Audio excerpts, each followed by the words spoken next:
Now, in this video, we will start from question number 19. In my last video, we have done till question number 20. हम last से चल रहे हैं 24 से 20 तक हम कंप्लीट कर चुके हैं. अब हम क्वेश्चन नंबर 19 से कंटिन्यू करेंगे. अच्छा जी, इन question number 19 population of Nepal was 2879505701. ठीक है. You need to write this number correct to three significant figure. So the third significant figure is 7. Significant figure start from first non-zero digit. तो जितने significant figure में convert करने का कहे, आप लोगों ने उस सिग्निफिकेंट फिगर पे जाके रुक जाना है. तो क्वेश्चन में कहा कि इसको 3 सिग्निफिकेंट फिगर में कन्वर्ट करना है, तो थर्ड सिग्निफिकेंट फिगर है 7. अब 7 पे हम रुके, उसके बाद है 9, तो ये 7 राउंड होके हो जाएगा 8. अब नंबर पूरा करने के लिए जितने भी डिजिट है वो सब जीरो में कन्वर्ट हो जाएंगे, क्योंकि लास्ट के जो जीरोस होते हैं वो मे और मे नॉट भी सिग्निफिकेंट फिगर कहलाते हैं. तो 1 2 3 4 5 नंबर है आखिर में, तो 5 जीरो लगा दो. So this is the number in 3 significant figure. Any confusion? No, sir. No, sir. Okay. Then in second part, read the table carefully first. Population given है और area given in kilometer square. The population of India was approximately this one. अब number क्या है वो आप लोग खुद count करते हैं यूनिट 10 से. ठीक है. Write the number in standard form. In the first part, they are asking to convert this number into standard form. अब standard form में convert करने के लिए, can anyone tell me what is meaning of standard form? In standard form, decimal should come after. In standard form, decimal should come after first non-zero digit. तो इसमें first non zero digit क्या है? First non zero digit है 1. तो decimal जो आखिर में है उसको 1 के बाद आना चाहिए. So it will be 1.3. जब डेसिमल को मूव करते हैं तो मल्टीप्लाई बाय 10 करते हैं. कितने डिजिट मूव किया? 3 6 7 8. So plus 8. अगर आप पीछे की तरफ मूव करते हैं तो +8 आप प्लस में आएगा, आगे की तरफ मूव करेंगे तो माइनस में आएगा. So the number in standard form is 1.3 multiply 10 power 8. Any confusion मेरे प्यारे बच्चों? No, sir. अच्छा जी, सेकंड पार्ट में है calculate the total land area of India and Nigeria. Give your answer in standard form. Total land area of India and Nigeria. India का land area कितना है? India का लैंड एरिया कितना है बेटा? 3.3 multiplied 10 power 6. 1.3 into 10 raised to power 8. Land area है India का 3.3 into 10 power 6, और नाइजीरिया का लैंड एरिया है हमारे पास 9.2 multiplied 10 power 5. इन दोनों का टोटल मालूम करने का कह रहा है, मतलब इन दोनों का सम करना है आप लोगों ने. 3.3 into 10 power 6 plus 9.2 into 10 power 5. Okay. Now for addition and subtraction in standard form, you need to take the least power of 10 common. 10 का least power क्या है हमारे पास? इन दोनों 10 में least power क्या है? 10 power 5. 10 power 5 कॉमन ले लिया. Remaining 3.3 into 10 power 1 plus 9.2. Any confusion? No, sir. Now 10 power 5, 3.3 into 10 become 33 plus 9.2. 33 plus 9.2 कितना हो जाएगा मेरे प्यारे बच्चों? 42.2. 42.2 multiply 10 power 5. You need to give your answer in standard form. So is it in standard form? Yes. In standard form, decimal should come after first non-zero digit. तो 4.22 एक digit पीछे गया तो +1 और 10 पावर 5 ऑलरेडी था, तो 4.22 into 10 power 6. This is the total land area of India and Nigeria. Any confusion मेरे प्यारे बच्चों? कोई No, मसला? sir. तो इसकी भी अलग से वीडियो मौजूद है स्टैंडर्ड फॉर्म की, वो वीडियो आप देख सकते हैं। इंपॉर्टेंट क्वेश्चन है स्टैंडर्ड फॉर्म का, ठीक है। स्टैंडर्ड फॉर्म, सिग्निफिकेंट फिगर, इन दोनों की वीडियोस मौजूद है। Read the question now. Which पढ़ें शाबाश को। Which country in the table has the smallest population per kilometer square? इनमें से कौन सा पर किलोमीटर स्क्वायर, किस कंट्री की पर किलोमीटर स्क्वायर में पॉपुलेशन सब में कम है, वो आप मुझे बताएंगे।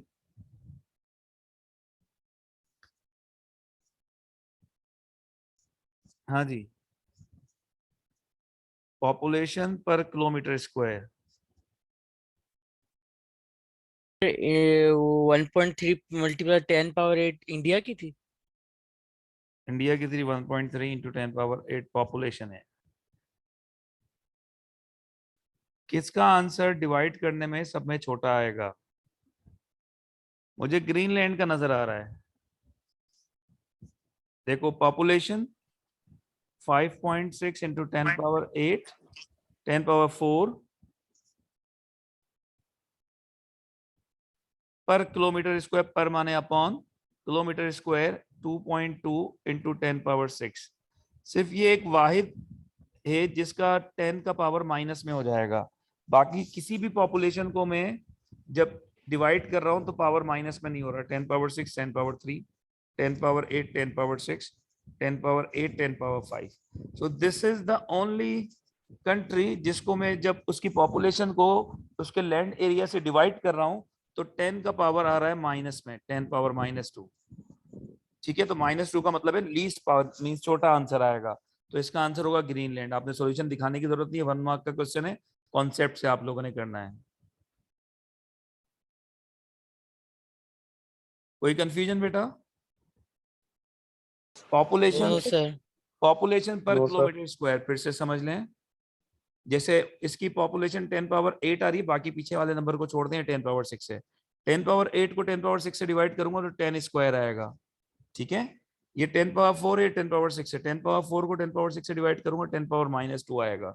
10 पावर 6 और 10 पावर 3 इनको डिवाइड करूंगा तो 10 पावर 3 आएगा। 10 पावर 8 और 10 पावर 6 इनको डिवाइड करूंगा तो 10 पावर 2 आएगा। 10 पावर 8, 10 पावर 5 इनको डिवाइड करूंगा तो 10 पावर 3 आएगा। बात समझ में आ रही है? तो सब में छोटा आंसर कहाँ आ रहा है? ग्रीनलैंड में आ रहा है। Okay, Yes, sir. जी सर। नाउ ठीक है सर। जी सर। स्पीड टाइम ग्राफ, ये रिसेंटली हमने पढ़ा है अभी। अब ये देखो, इस ग्राफ को डिस्क्राइब करना है। ए बी को इन्होंने डिस्क्राइब कर दिया। ए बी किसको रिप्रेजेंट कर रहा है? एक्सेलरेशन को रिप्रेजेंट कर रहा है फॉर द फर्स्ट 20 सेकेंड, और उसकी स्पीड है 0.9 मीटर पर सेकेंड स्क्वायर। ठीक है, एक्सेलरेशन बता दी। बीसी किसको रिप्रेजेंट कर रहा है? बीसी किसको सर ये represent- एक्सप्लेनेशन कैसे फाइंड की? जी, 0.9 मीटर पर सेकंड स्क्वायर। ये ये क्वेश्चन, एक्सेलरेशन फाइंड। ये ग्रेड क्वेश्चन में गिवन है। लाइन का अगर ग्रेडियंट निकालेंगे तो 0.9 आएगा। अच्छा ठीक है। ठीक है, क्वेश्चन में गिवन है एक्सेलरेशन ग्रेडियंट को रिप्रेजेंट करेगा। अब बीसी किसको रिप्रेजेंट कर रहा है? सर एक्सेलरेशन 0 है और कांस्टेंट स्पीड है। Very good.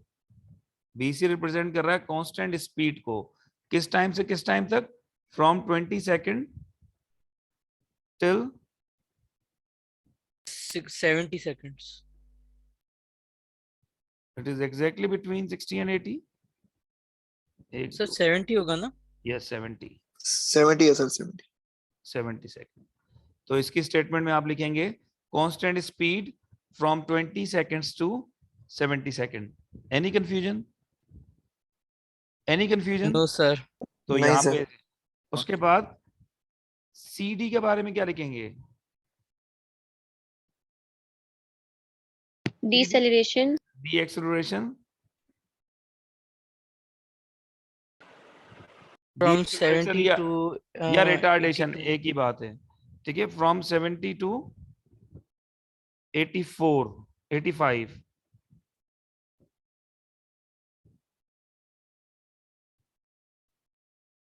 T is equal to 72, T is equal to 85. Okay. अच्छा, अब इसकी डीएक्सेलरेशन की आपने बताना भी है कि डीएक्सेलरेशन है कितना. तो 2 पॉइंट ले लेते हैं. एक 70 पे, 70 पे क्या पॉइंट आ रहा है बेटा? 16 आ रहा है 70 पे. 18 Sir, 18 आ 18. रहा है, 18. तो 70 पे 18 पॉइंट ले लेते हैं एक, और एक ले लेते हैं 85 पे 0. इसका ग्रेडियंट निकाल लें आप. Sir, 1.2. तो ये आपका क्या आ जाएगा? -1.2 आएगा. क्या आएगा चेक करके बताएं. Sir, 1.2 आएगा अच्छी बात है. deceleration. 0 माइनस जी 18 sir. अपॉन 85 माइनस 70 माइनस 18 अपॉन 15, 3 6 3 5 माइनस 1.2. इसका मतलब डीएक्सेलरेशन 1.2 मीटर पर second square from t is equal to 70 to t is equal to 85. ये स्टेटमेंट पूरी आएगी. ओके सर जी बेटा. सर ये 70, 18, 85 और 0 ये पॉइंट्स कैसे चूज किए? लाइन पे मौजूद ये जो डीएक्सेलरेशन वाली लाइन है पूरी, इस पे मौजूद कोई भी 2 पॉइंट ले सकते हो. तो आसान पॉइंट मुझे ये नजर आया 70 और 18 और 85 एंड 0. ये आसान पॉइंट है, तो इसलिए हमने ये कंसिडर कर लिया. ओके. सही सर. तो लास्ट में ये स्टेटमेंट आएगी पूरी. डीएक्सेलरेशन 1.2 मीटर पर सेकंड स्क्वायर, और रिटार्डेशन लिख सकते हैं from t is equal to 70 to t is equal to 85. Clear? अच्छा जी. उसके बाद calculate the area of pentagon ABECD. अच्छा जी. तो पेंटागन कितने मार्क का सवाल है? 3 मार्क का सवाल है. अच्छा जी. तो पहले तो हम एरिया ऑफ ट्राइंगल निकाल लेते हैं. 1/2 6 इंटू 7, तो ये आ गया 21. कोई कंफ्यूजन मेरे प्यारे बच्चों? No sir no sir. तो इसका एरिया आ गया, ट्राइंगल का एरिया आ गया 21 यूनिट स्क्वायर. ठीक है. अब हमें इस स्क्वायर के एरिया निकालना है, क्योंकि जो हैं ये कैसे कैसे बने हुए हैं. The diagram shows a square ABCD. ये स्क्वायर है ABCD,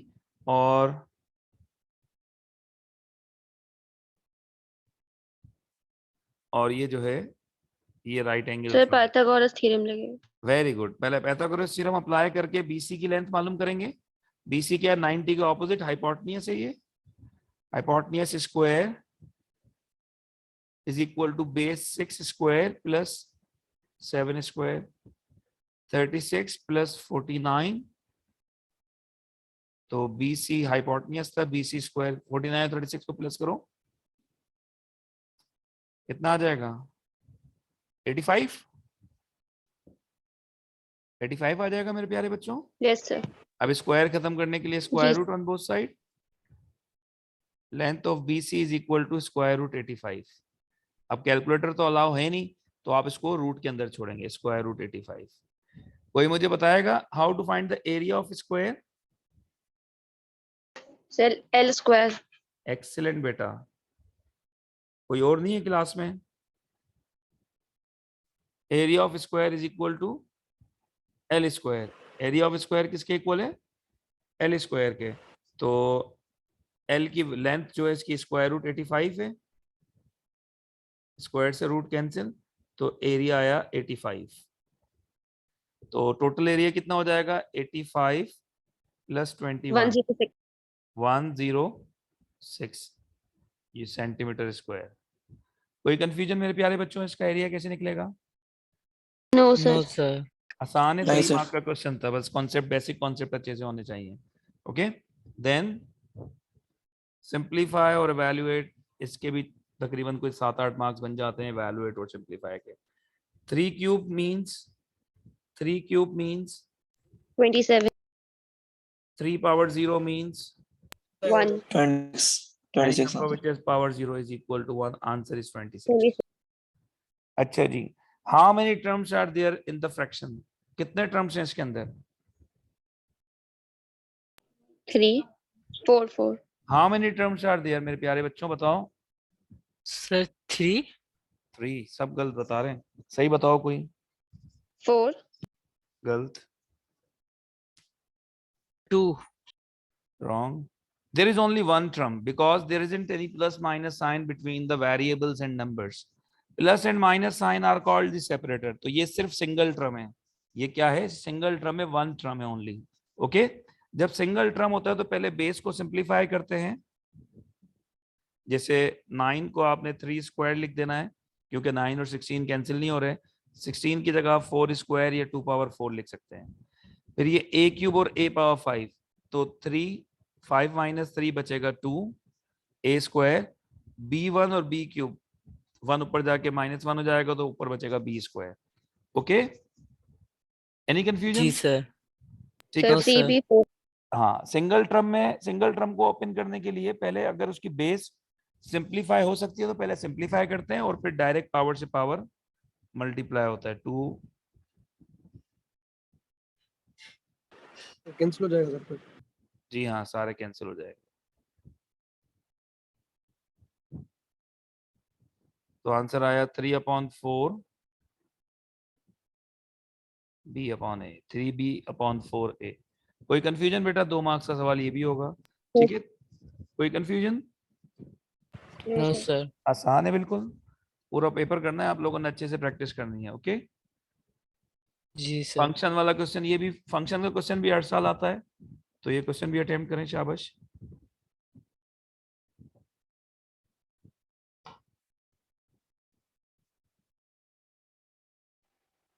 सर साइमल्टेनियस करा दें। पहले ये क्वेश्चन अटेम्प्ट करो, फंक्शन वाला। f(5)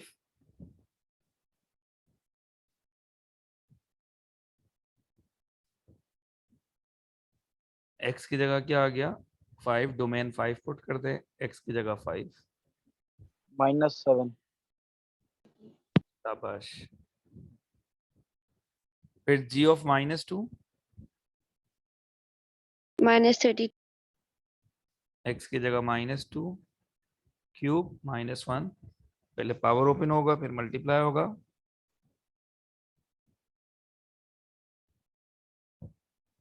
8 4 32, -1 -33। सर x जगह -2 कहाँ से आया? ये लिखा है ना यहाँ पे, g of -2। g of सही x सर। था, x की जगह g of x था, x की जगह -2 आ गया, ठीक है? डोमेन -2 है। फिर कह रहा सही है है अच्छा। Sir. f of 4x cube -1। f of x किसके इक्वल था? 3 - 2x के। अब x की जगह क्या कर दिया इन्होंने? 4x cube -1। 5. तो जहां पे x लिखा है उसकी जगह पे आप लिख दोगे 4x cube -1। 2 × 4 8, -+ 2 × 1 2। So 5, 3 + 2 5 -8x cube. ये आपका आंसर आ गया। तो ये बेसिक क्वेश्चन है, अभी तक देखें कोई मुश्किल ऐसा क्वेश्चन नहीं आया। अगर आपकी कॉन्सेप्ट क्लियर होंगे तो आपको ये क्वेश्चन आसानी से हो जाएंगे। ओके, इस साल इनवर्स नहीं आया, वरना नॉर्मली इनवर्स भी साथ आता है। अब ये फैक्टराइज का क्वेश्चन है। A plus 3B 2x minus. Factorise मतलब, शाबाश बेटा, फैक्टराइज मतलब कॉमन, फैक्टराइज मतलब identities, algebraic identities basic. Factorise मतलब मिडिल टर्म ब्रेकिंग। जब भी वर्ड फैक्टराइज आएगा तो आपने ये काम करना है इसी तरतीब से।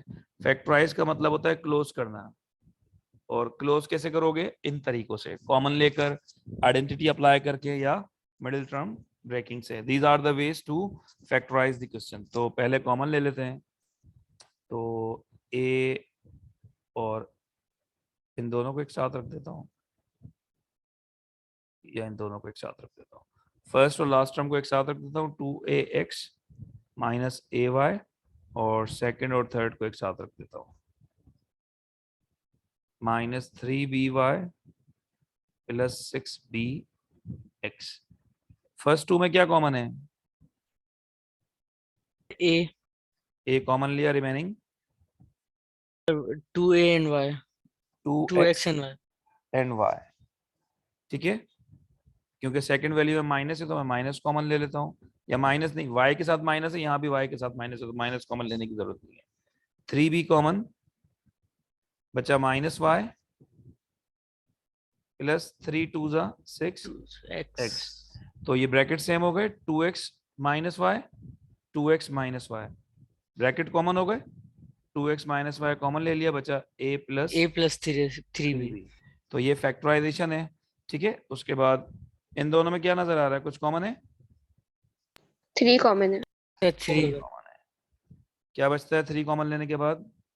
Sir, 9x square and y square. ये एक मार्क हो गया। अब दूसरा मार्क और करना है आपने, और क्या कर सकते हैं? 3x plus y और 3x minus y। एक्सीलेंट। ये अंदर भी स्क्वायर बना हुआ है, difference of two square. Difference of two square recall करें, a square minus b square. जब दो वैल्यू स्क्वायर वाली होती है और बीच में माइनस हो तो this is called difference of two square and it is equals to a plus b and a minus b. तो 9x square can be converted into square form 3x whole square. Okay, तो 3x square minus y square is equal to 3x plus y and 3x minus y। तो ये 2 marks का question इस तरह से होगा, पहले कॉमन लेना होगा, उसके बाद आइडेंटिटी अप्लाई करनी होगी। कोई कंफ्यूजन मेरे प्यारे बच्चों? Sir, ये मुझे नहीं समझ आया. पहले कॉमन लिया, क्या कॉमन था दोनों में? Sir, क्या कॉमन था? 3.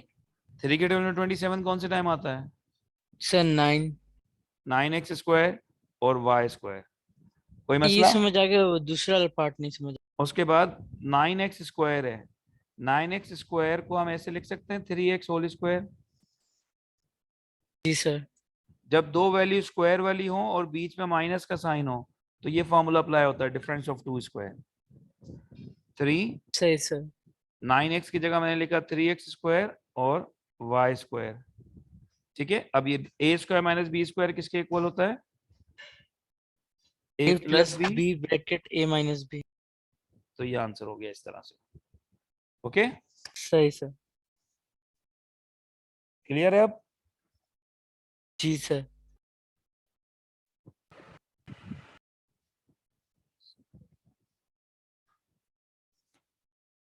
अच्छा जी, नाउ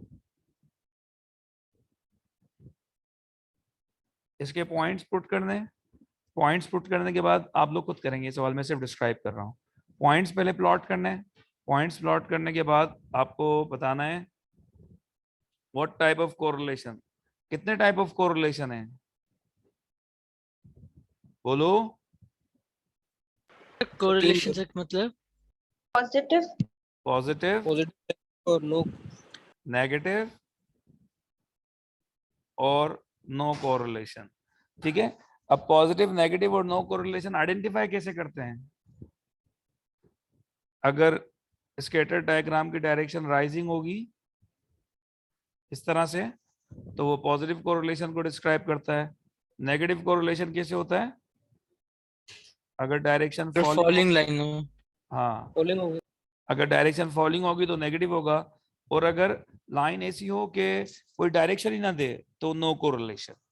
ठीक है, फिर लाइन ऑफ वेस्ट फिट बनाते हैं। लाइन ऑफ वेस्ट फिट ऐसी लाइन को कहते हैं जो पॉइंट्स को कोशिश करके पॉइंट्स की डायरेक्शन में जाए और इक्वली डिवाइड करे।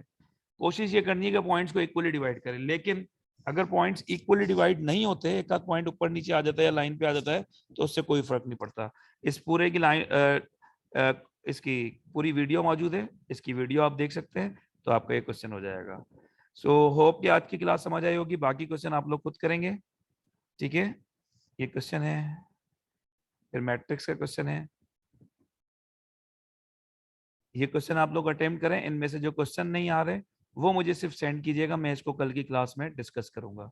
ओके मेरे प्यारे बच्चों, जी सर. इसको कल की क्लास।